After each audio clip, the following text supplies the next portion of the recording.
What's up, everyone? Welcome back to another episode of the Commissioner's Office podcast. My name is Daniel, and it's finally here. One of the biggest episodes yet, my interview with White Sox Senior Vice President and General Manager Rick Hahn. I sat down to talk to him about a number of topics, including unwritten rules, sabermetrics, and the state of the White Sox heading into spring training. Enjoy. General Manager Rick Hahn, thank you very much for being on the show. Absolutely. Thanks for having me, Daniel. I appreciate it. So, if you don't mind, I'm going to start off by asking you a couple questions about kind of your upbringing. The first one is, so you're actually originally from the Chicago area. Is that correct? That's true. I grew up in Winnetka. I'm actually a proud New Trier graduate from the class of 1989. So grew up in the area. That's yeah, and I when I was kind of researching this, I figured out that ironically enough, you were a Cubs fan growing up, and a passionate one at that, to the point where you wrote to the former GM of the Cubs when you were a kid. Now, it's true. In fact, I'm sitting in my home office here in Glencoe, and you can hear my dog in the background, for which I apologize. And as I look over at the wall over there, there's a framed letter from Dallas Green, who was the general manager of the Cubs back when I was a kid. It looks like it's July of '82 when he wrote me back. I was 11 years old, and he responded to a few perhaps foolish trade ideas that I ran by him. But even at a young age, it was player transactions and trades and free agents, and building a club was of great interest to me. And Dallas was kind/foolish enough to respond to me.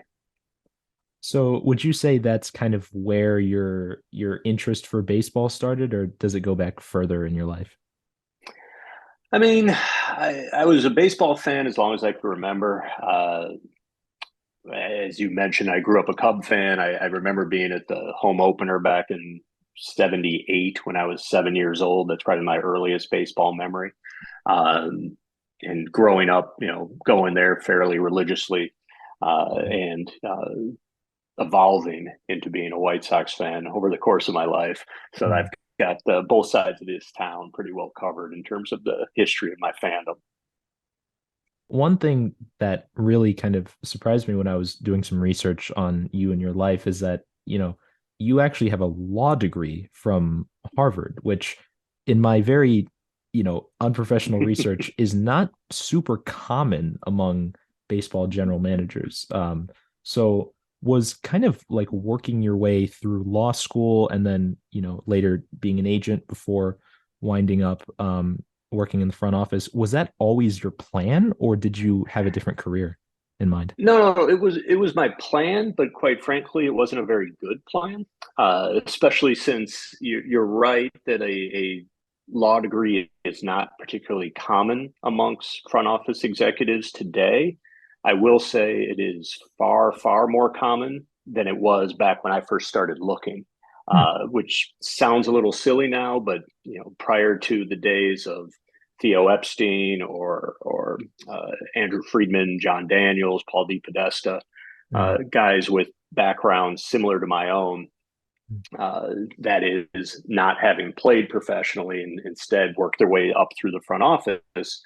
Most general managers back in the day were former players who had some sort of relationship to the organization. So back when I started looking for a job in baseball in 1993. At that time, a guy by the name of Sandy Alderson, who is still president of the Mets, was the general manager of the Oakland A's. And he coincidentally had a Harvard law degree. But he was the only one with that sort of non-traditional, non-playing background, or at least one of very few. So I started by reaching out to Sandy, expanded to reaching out to all sorts of different clubs, and then eventually, only 7 short years later, the White Sox hired me in 2000. One thing I really want to know is that, as you kind of touched on how the law degree was especially unique in the time that, you were looking for jobs. How has your kind of like legal background helped you throughout your career, specifically in the working in the front office? Because it must be, your legal background likely is generally seen as more necessary in working as an agent. It's a good point. I would say this: the legal background doesn't necessarily help me in terms of like the nuts and bolts of contract negotiation. In other words, you're really negotiating simply over length and dollar amount, and Hmm. with the rest of the language being fairly boilerplate by now, with feedback from the league and the Players Association.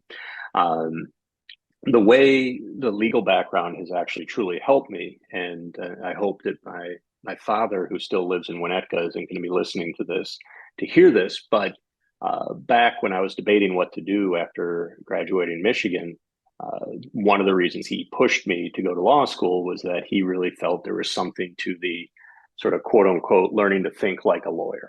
And in retrospect, my dad was absolutely correct. There is something to the training that goes on from a legal education that allows you to deal with sort of vast amounts of information, processing what's relevant and what's not, and prioritizing what's important in terms of decision making. So a framework for decision making, whether it's a contract or player acquisition or a hire or whatever goes into running the club, the legal background is called upon. It's just not perhaps as traditionally as one might think, because the legal aspects of my job are minimal at best. Anything becomes a real legal issue, I got to go find a real lawyer to handle it, not me. So I would say that the metaphor there is like each contract negotiation with each player is kind of like a different case, and you're looking at the facts and assessing to I guess make an argument. Very true on that, but even to the standpoint of trying to make a decision about a player acquisition, you're going to have Mm. different scouts with different reports on them. You're going to have to sort of think back to your library of their past evaluations and compare, what is this scout's strength in terms of, are they better on position players than they are pitchers? Mm. You look at all the analytical information. There's obviously reams of information available today in the game that can give you sort of an objective view of a player's performance, and how you interweave that information with uh, the subjective evaluation and stuff that sometimes is in conflict. Uh, Being able to have sort of a reasoned framework for getting through those problems is something that frankly, the legal degree helps with. But again, don't tell my dad. So, following law school, and again, you know your background more than I do, but following law school, you worked as a sports agent for a couple years, and before joining the White Sox, and you said that you joined the Sox in 2000. Yeah. So, you had what's I think interesting about your background is that you had experience as an agent representing players, but now as a GM, you're kind of on like the opposite side of the table, so to speak. Yeah. So do you find that your previous expertise as a agent kind of makes the process of contract negotiation like kind of smoother? It definitely is a benefit. In all candor, it was probably a slightly greater benefit early on in my career. Um, you get hired by an organization due to some level of competency in a certain area. Mine at Mm. the time, when I was moving over from the agent side to the front office side, was in contract negotiation, the collective bargaining agreement, arbitration, the more legal based, Mm. uh, you know, hand to hand interaction with a player agent, given what I had done on the other side. Um, what I feel like it helped me, especially early on, and now I'm about to start my 23rd season with the White Sox, so this is going back a ways, but it also created a level of empathy with what the other side was going through, the pressures Mm. that the agent or the player may feel in their decision making, whether it's something as simple as starting a family, or economic strain in terms of their background that may lead to them making a certain contract decision, to what other teammates are getting and how that makes them feel in terms of comparison to the guy in the locker next to them, to even sort of larger macro game based thing in terms of how other similarly situated relief pitchers or center fielders are treated in the industry, and therefore Mm. what the agent or the players association may want to try to accomplish with that player class. Uh, so certainly early on, I feel like I brought to negotiations probably heightened level of empathy with the player and the player's representative, which hopefully I haven't lost over the last 2 decades. But it's been a minute, so it's hard to say that I completely can put myself in their shoes as easily as I could back at the start of my career. So, kind of talking about the how you said that the player negotiation skill was more of a factor earlier in your career, would you say that the kind of the baseball industry, or at least in the front office, kind of has a tendency to hire people based on specializations versus like someone who kind of has a more like holistic skill set?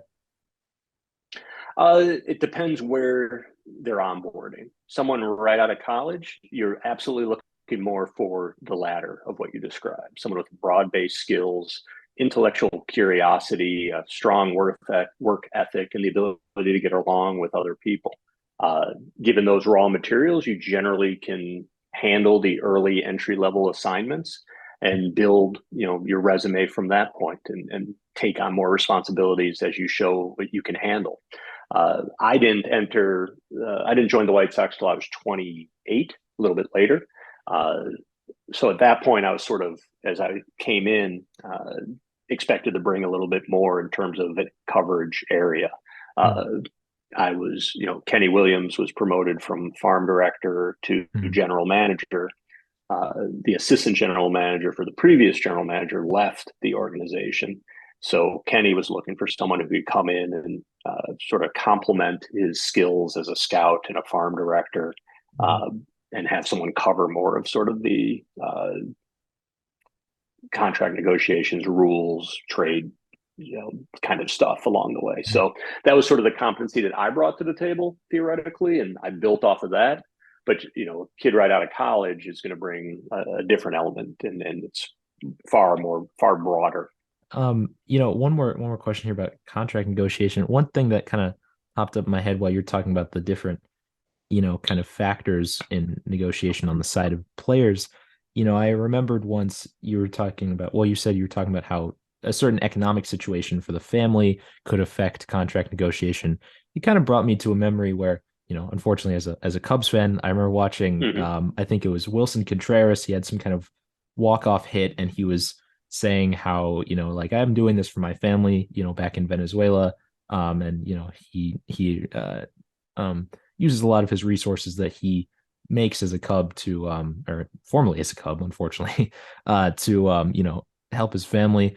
And the international hiring process, or for international players in the MLB is such a unique thing where you have these players that are, scouted as teenagers, basically, people younger than me.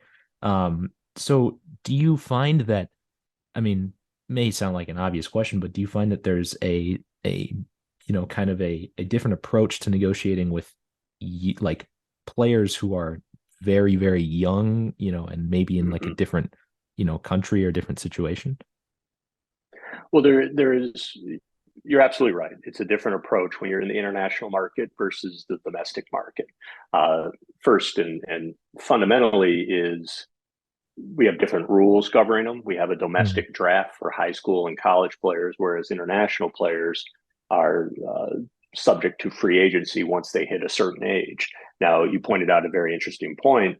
The signing age for in Contreras' case for Venezuelan players is 16. So these mm, players are being evaluated, 13, 14, 15, and making these major decisions at 16.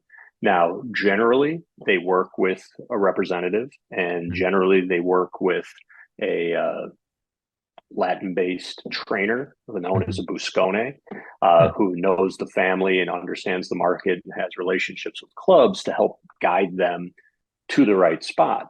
Now, again, you're dealing with a younger demographic. You're dealing with not a draft, but a free market. And you're dealing with a different culture. So it does create, you need to have the right people involved in terms of running it for your organization, those with a high level of integrity, those with uh, a history of relationships, of knowing the Buscones, know who they can trust, and ability, quite frankly, to walk into a ballpark in Latin America and lay eyes on a 14, 15, 16-year-old and with some level of confidence, project what they're going to look like at age 23, which is extremely difficult to do. Um, I'm fortunate enough in that the head of our Latin American operations, a guy named Marco Patti, is fantastic. In fact, he just won a Scout of the Year award this past winter at the winter meetings, and without him, I'd be lost down there because I lack that type of institutional knowledge of that market. So you need to have the right people around you. Yeah, I mean, scouting is always something, especially in baseball, because the people who sign are, especially in Latin America, are very young. Always is very impressive. Where sometimes when you look at a player like like Juan Soto, who broke into the league at 19, and you see how mature of a player he is, at such a young age, and you're thinking, well, how could anyone miss this guy?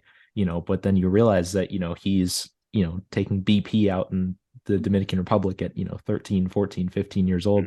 It's just incredibly hard to project. So that's why those I still international remember scouts. you're bringing back bad memories. I remember Marco's repeated phone calls about Juan Soto when he was 15 years old and how much he loved him and how he thought he had an inside track on getting him, and ultimately the Nationals were able to sign Juan. So Yeah. what could have been? You just coincidentally hit on a rough memory for us, but I'm sorry. I didn't mean to do no, that. no, absolutely unintentional, and like I said, it could have been things could have worked out a lot different if we had been able to close that deal. But again, you're talking about a 15-year-old, 16-year-old Mhm. many years ago, and there's so much projection involved uh, before that guy becomes Juan Soto.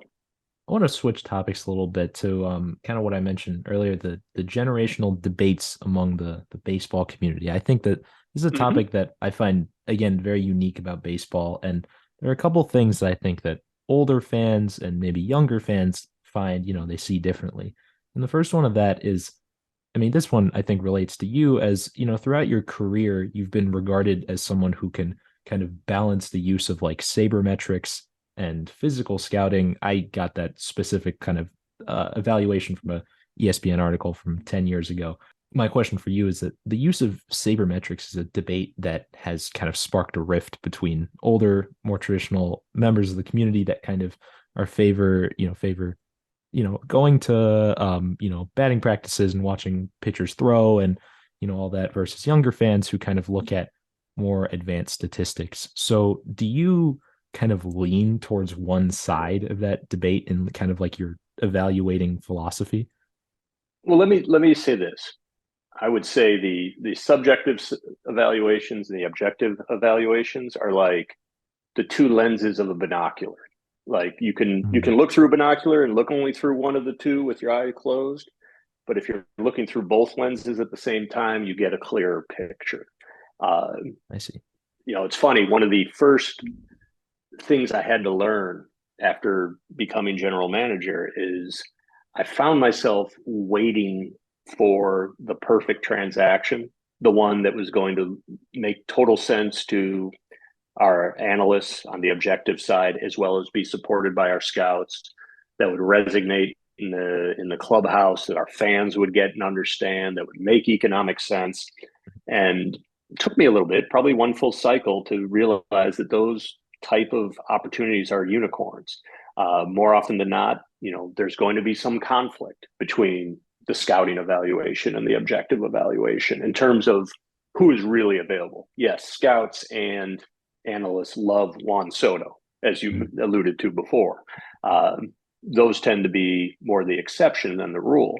So what you try to do is you do everything in your power to have the most talented scouts around and support them with whatever they need in order to get the best evaluations, whether that's the coverage path that you put them on, the resources you provide them, the opportunities to see various different types of players so they can reset their baselines. Uh, Anything you can to empower them to make good evaluations. You do the same on the analytical side. And that's the side that, frankly, has really exploded in the last 10 years in terms of mm, what's available to all of us, what's readily available publicly in mm. terms of bits of information. Um, Strengthening that side is a little easier to throw money at. The subjective side takes a little bit more of a feel. Mm, Ultimately, for me, when those two things don't perfectly align, which again is more the rule than the exception, I personally tend to err a little bit more or find a little more comfort on the objective side of the evaluation. But that's just my background. That's just how my mind works. Goes back to probably the legal degree to an mhm, extent. Kenny Williams, my predecessor, who I mentioned, had been a former player, former scout, former farm director. If mhm, all things are sort of equal or convoluted, let's say, he's more inclined probably to lean on what his eyes show him off of video. mhm, That's just where his comfort level lies. And even though there is a bit of a merging of information in terms of we're all looking at similar things between all 30 clubs, I think what sort of differentiates us from one another is sort of how those ultimate decisions get made. How does that decision maker weigh the different factors personally? Yeah, it's ironic how you talk about how the sabermetrics are kind of like in, what you see as more objective statistics. However, there really is no correct philosophy. There are managers that have been successful with physical scouting, favored approaches, but there have also been, general managers that have been successful with a more sabermetric approach. So Mm-hmm. um it's interesting how you kind of put that. Now, I will ask you this: when you're evaluating a player, it could either be a position player or a pitcher. What are some of like the first statistics that you look at, like maybe on the stat sheet? Uh, Whether it's a pitcher or a position player, it fundamentally comes down to controlling the strike zone. You want a if it's a pitcher, you want a guy who throws strikes. You want a guy who locates. You want a guy who misses bats. Ideally, in our ballpark, you probably better off erring on the side of guys if they aren't missing bats or keeping the ball on the ground as opposed to giving up fly balls because Mm-hmm. they're going to leave our park. Um, Position player wise, it's sort of the inverse of that. You want guys who wait for their pitch. The guys are disciplined in their approach. They're not afraid to take a walk, and ideally, depending on the position and the build, or putting the ball in the air and hitting the ball out of the park because that's the easiest way to score runs. There's nothing particularly earth shattering about either of those approaches. Um, but I think if you start with a simple baseline of this is what a successful player ideally looks like, those that fit the mold, you can sort of fill out beyond them in terms of okay, what's their age, what ballparks are they doing this in, what's their experience level, um, etc. Whereas if they don't have some of those elements, okay, what else are they bringing to the table? Because you can get a little trapped again looking for that perfect player. Uh, I don't like, and our scouts are very good about this. I don't like dwelling so much on what a player cannot do. I'd prefer to hear what he's capable of doing and what benefits he brings. It's easy not to like players. It's an extremely difficult game with a lot of failure built in. So it is easy to not like a guy. Our scouts and our analysts too, know that when they're looking at a guy, again take that sort of holistic approach and what can he do to help you win a ball game. Now that doesn't mean you add him to your roster, but what is this guy's? How's this guy part of a championship club? It's always interesting to see how different, managers, different front offices approach signing different players. And what you mentioned as well, which I thought was especially interesting, the ballpark factor, which is something that, you don't often consider. And again, it's not something that really permeates itself in other like sports leagues like the NBA. It's not a thing. Mm-hmm. The NFL, like Mm-hmm. people make the argument that like, oh well, if you're used to playing in cold weather, then you must be, you're going to be good on the Bears. That's what they said about Mitch Right. Trubisky. Right. So, um, but it's always interesting when I remember watching as a foolish baseball video. I don't know if you ever heard of that creator. Very good content. Absolutely. He was talk Absolutely. he was talking about how the Colorado Rockies, kind of made signings that in the long run did not work out in free agency when they really should have embraced that they play in Coors Field. And so like, instead of signing someone like Ian Desmond and playing him in center field, they should have tried to sign Gerard Dyson, who's way more rangy or something like, Mm-hmm. something similar to that, or given Carlos Santana a contract instead of Daniel Murphy, Really interesting to see how, you know, ballparks kind of come into play with free agent signings. No, Um, they absolutely do, and you went wisely went to perhaps the most difficult knot to untangle, and that's building a championship team at elevation in Colorado, mhm, because there the ballpark has great impact not just on player performance at Coors, but as your pitchers leave Coors for a week or 10 days and go to different ballparks and then come back, mhm, we've heard from guys who've experienced it in terms of the physical toll that has on your pitchers. So mhm, it's a challenge. Coors is probably the extreme, but mhm. I'd be surprised if there's any front office that isn't sensitive to how certain players fit in their home ballpark, at least. Now, I think staying on the topic of kind of debating between younger fans and older fans, there's been another debate over what kind of the baseball media calls unwritten rules, when to flip the bat, swinging on a 3-0 count. Obviously Fernando Tatis got in some trouble with that a couple years ago, and then like bunting during a no-hitter, those kinds of things. Where you have kind of the one side who are older fans who say that these younger players are not playing the game how it's quote unquote supposed to be played. Whereas there's also fans of a different generation, usually, that kind of are erring on the side of I'm trying to enjoy myself, watching, or, I support this. Yeah, I support this player because he's, making the game fun. So do you think that the more traditional fans have a point when they're, kind of concerned with preserving the game, or, do you think they're maybe exaggerating a bit? I think ultimately how any fan chooses to partake in the game, whether it's trying to maintain traditional values or enjoying the flair that comes with some younger players or international play. Uh, that's up to the individual, frankly. Like for me, I don't have issue Mhm. with any of the more sort of flamboyant displays of emotion. Uh, I think that you have to be cognizant of how they can be perceived at times by your opponent and Mhm. then potential impact that could have on your team by whether there's retribution and potential injury and the issues that come from that. Mhm. But ultimately, in terms of, person A likes this and person B likes that, everybody's welcome. See. That's one of the great things about the game. It's Mhm. accessible to everyone, and whether it's how to comport yourself on the field or who belongs in the Hall of Fame or Mhm. stats for scouts, as you alluded to earlier, Mhm. you know, there's always ample opportunity for debate and conversation about the game. And it's part of why I got into it, is because it's so accessible to everyone, including me at a young age.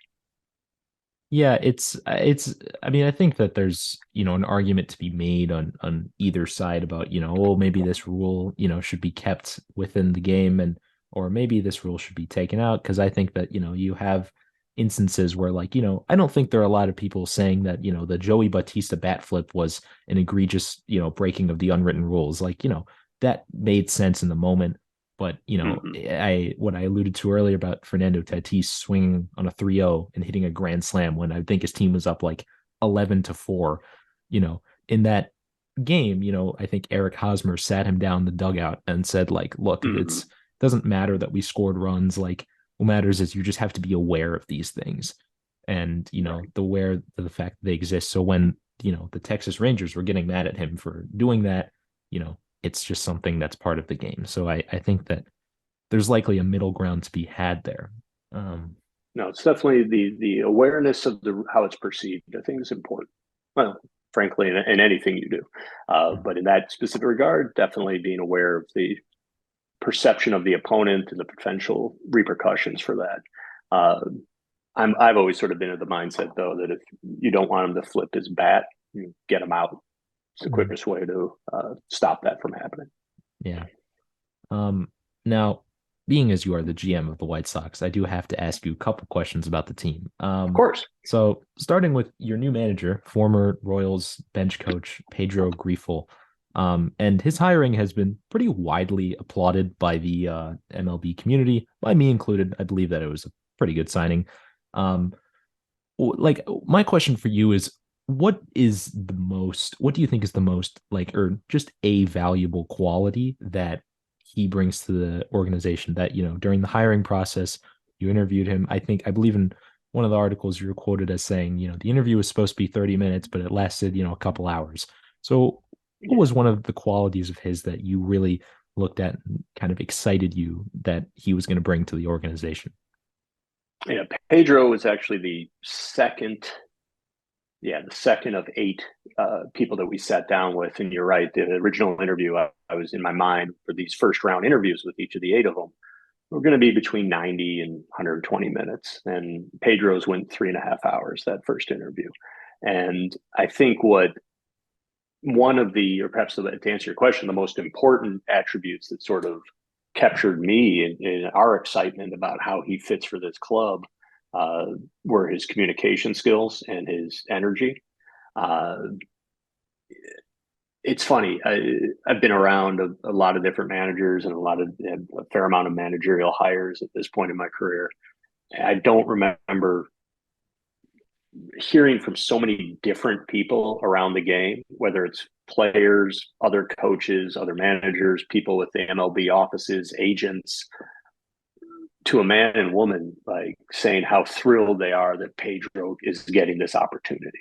And just, here's a baseball lifer, a guy who was a farm director, a guy who was a scout, former player, worked his way up as a catching instructor, bench coach, hitting coach, and now manager.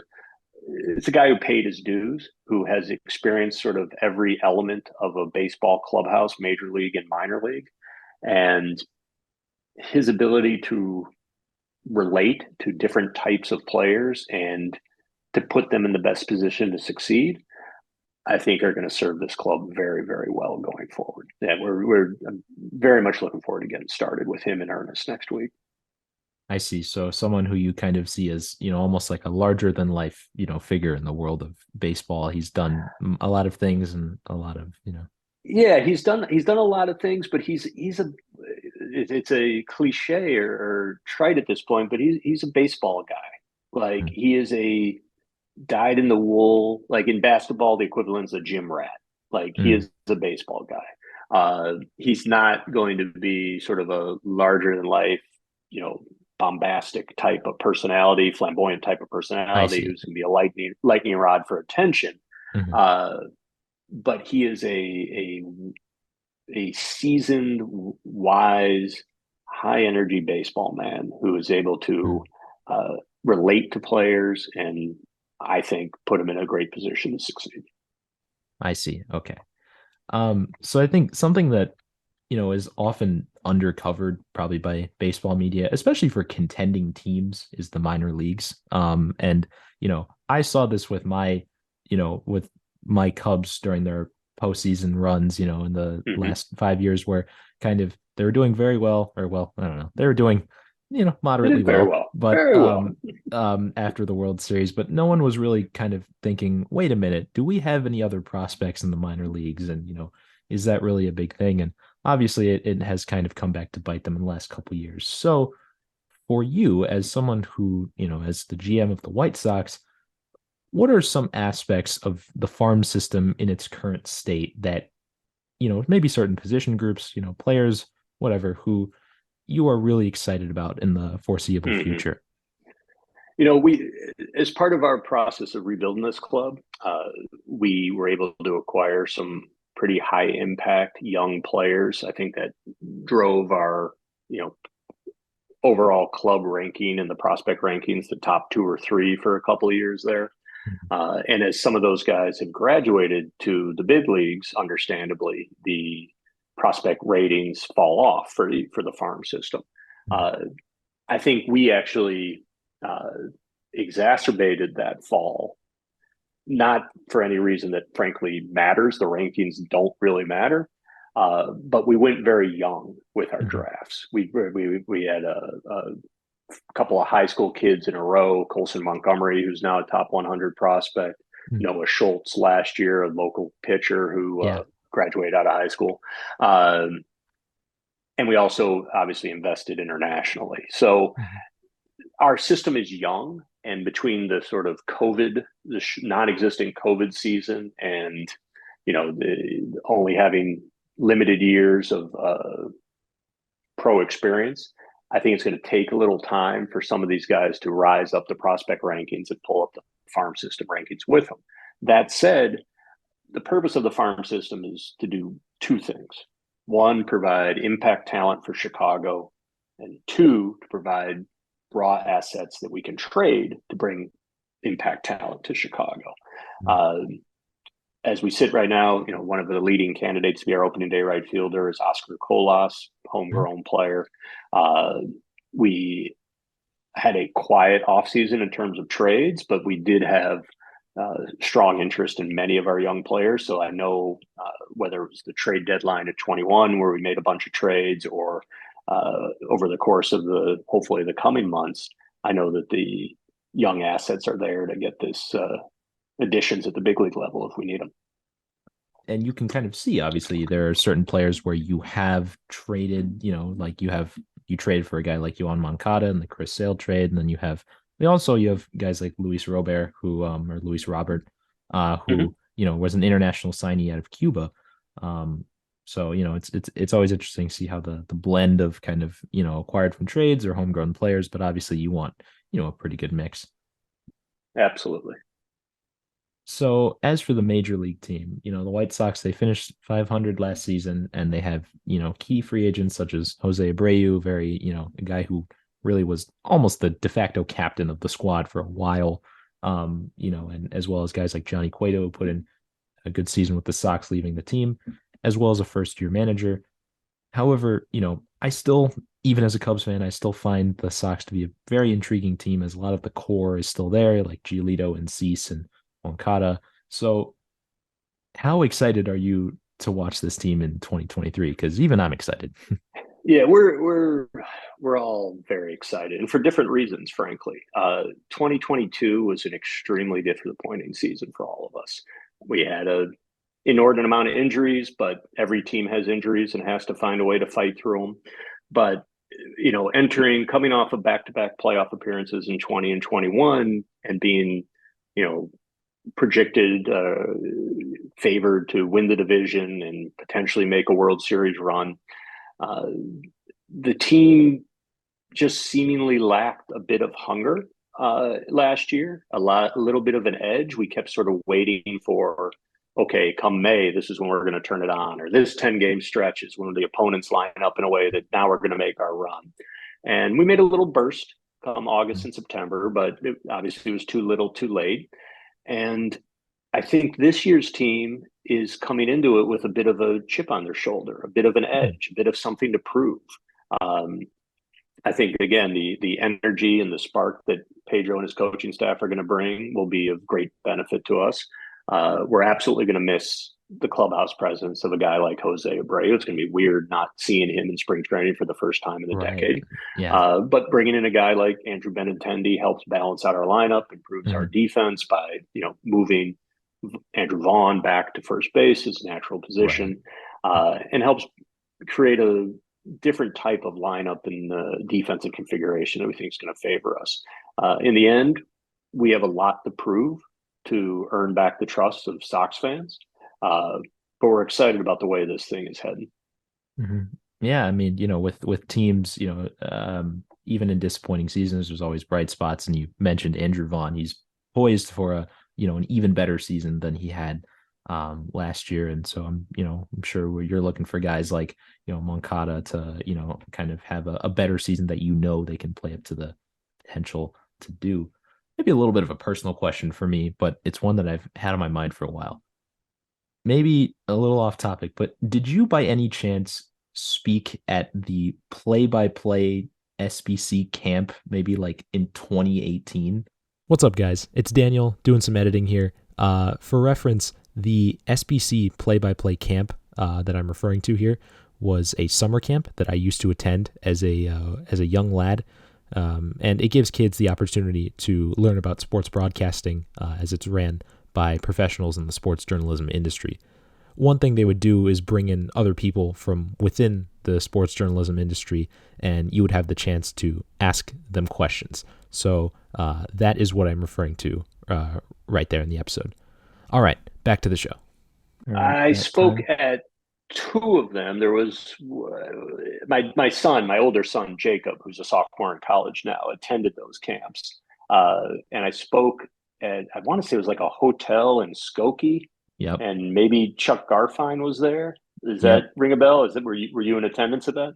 I was. Now I See, you've probably heard all these stories already. Then I'm repeating myself to you. that's why I had to have you on the show. I heard you speak and I said this guy is going to be on my podcast someday. Like 6 years later, this Yeah. guy's coming in hot. But yeah, I remember. Well, the funny thing about the SBC camps is the guys always made you record yourself when you asked someone a question. So I was Mhm. looking through that and I remember seeing the question that I asked Chuck Garfien. But I also remember now this is the thing I don't remember having any interactions with your son Jacob, but I remember he was there Mhm. because one of the people said like this is kind of impromptu, but Rick Hahn's son goes here and he's invited his father in to speak.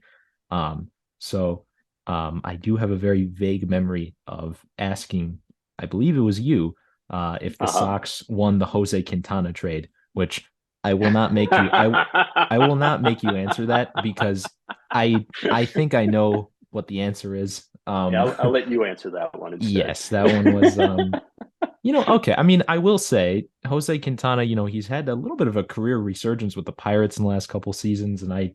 overall very good player.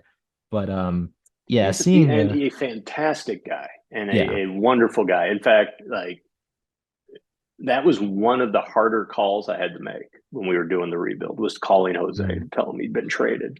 Now, obviously, yeah, he didn't have to move. He was going to a good team, so mm, it made it a little easier for him to swallow. But he was a guy we signed as a minor league free agent from the Yankees, and mm, quickly unlocked a cutter for him, and he had yeah. a great career for us. And it's good to see him still going because he's a good guy and easy guy to root for.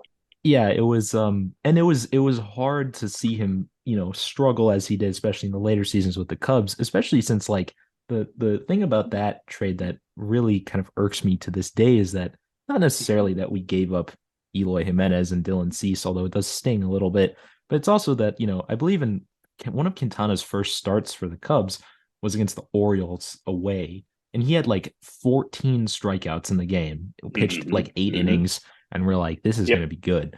And then, it was a little rocky, but then he would always show flashes of being very, very good. Like in I believe it was game 2, the NLCS, and I guess this would be 2017 then. So we were in the playing against the Dodgers, pitched like 6 scoreless innings. And I will tell you as a Cubs fan that we should have won that game. So, to this day. But yeah, so It I sounds like want you're to over it. It sounds like you're yeah, over it though, so that's yeah. good. But I did want to ask you about that because that was something that Yeah, kind of stayed in my head for a little bit. I was like, did I ask him that? that's But excellent. That is excellent. so I'm on to my final question here, Okay. Mr. Hahn. So as I always ask in any of my episodes where I interview someone, a lot of my listeners, they're, either my age, they're 17 or they're maybe even they're younger. But the thing that kind of all unites us, given that this is a sports podcast, is that they're kind of interested in potentially working in sports and whether that's, being a broadcaster, being in the front Mm-hmm. office, maybe being in like marketing, etc. So, as someone who has, not only works in the industry now, but has been in the industry for, you've been with the White Sox for 23 years, what are some things that you think young people can do to kind of further a career in your field? It's a great question, and it's become slightly easier than it was back when I first started, but it's still extremely difficult. So the lessons that I took away from my search, and as I alluded to, the search that began in '93 and ended in 2000, was the two most important factors were persistence and, frankly, a little bit of luck of being at the Mhm. right place at the right time. Now, again, being persistent, you increase your chances of being in the right place at the right time. But there isn't a roadmap. There isn't a if you do X, this is going to happen. Instead, you need to be diligent about what opportunities are potentially available for, kids your age who are just about to embark on in college. The opportunities within a sports information department, whether it's in broadcasting or supporting the varsity athletic teams. My older son, Jacob, who we mentioned, he goes to Rice University. He doesn't play baseball. Well, he plays club baseball, but he doesn't play on the varsity team. Yeah, sure. Instead, he's on the analytics support team, which is like 6 or 8 guys, men and women who do scouting reports and set up cameras and run their analytical lab. So there's more opportunities for what you may be interested in. And I would recommend, exploring all of them, especially while you're young, because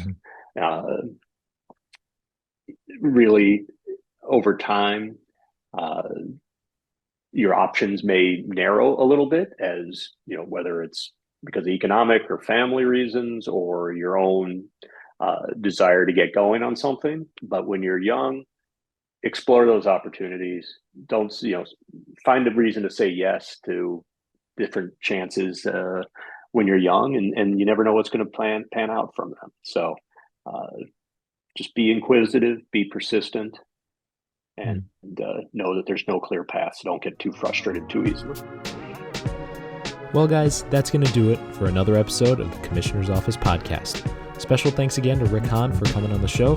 And if you're new here, make sure to check out my page wherever you get your podcasts. See you later, everyone.